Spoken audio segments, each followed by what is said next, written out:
mag-usap kami na sa baba. Dito sa baba. Kung maaari lang po, tipon-tipon na po tayo dun sa labas. Ang bahay natin ay dapat suportahan natin, dapat tayuan natin, dapat labanan natin.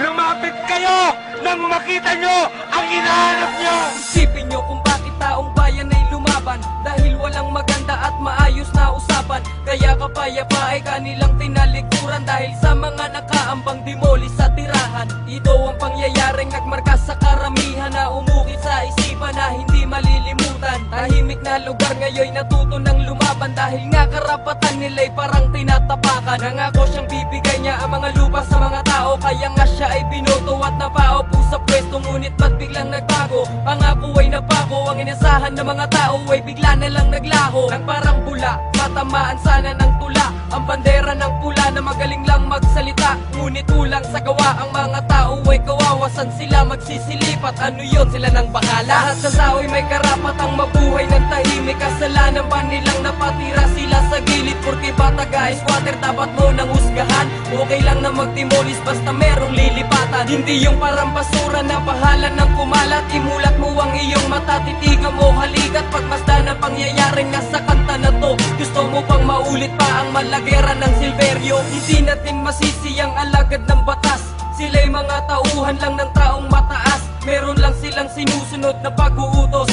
Gagawin nilang lahat kahit sa puso'y di taos. Hanggang sa nagkainitan, hanggang nagkabatuhan. Kung ano-ano na lang sa hangin ang nagliliparan. Maliban pa sa bato, merong tirador at pana. Hanggang sa merong disabog at lumilipad na bala. Ang magkabila na panig, di mapigil ang mga galit. Halos di mapalamig ang mga ulo na mainit. Mga taong buhat-buhat na may tama na mga bala. Mga taong sugatan, dugo'y nagkalat sa kalsada. Hanggang sa medyo humupa ang gulong na saksihan. Isang lalaking tumambat na kahilat at duguan. Meron siyang tama sa sentido ng isang ligaw na bala. Isang dalangin lang, bigyan nyo sana ng hustisya. Lahat ng tao'y may karapatang mabuhay ng tahimik. Kasalanan ba nilang napatira sila sa gilid? Porque bata guys, squatter dapat mo nang husgahan. Okay lang na magtimolis basta merong lilipatan. Hindi yung parang basura na bahala ng kumalat. Imulat mo ang iyong mata, titigan mo halikat. Pagmasdan ng pangyayaring nasa kanta na to. Gusto mo bang maulit pa ang malagera ng Silverio? Sa akin ang lahat ng mga dapat managot. Sasabihin ko lahat kahit ako ay malago. Sa mga taong mataas na humahawak ng batas, ni hindi nyo nasunod pati sarili nyong batas. Kapangyarihang inabuso ng mga tau-tauhan. Ang ugaling pinakita ay di na makatarungan. Sanay sa pananakit,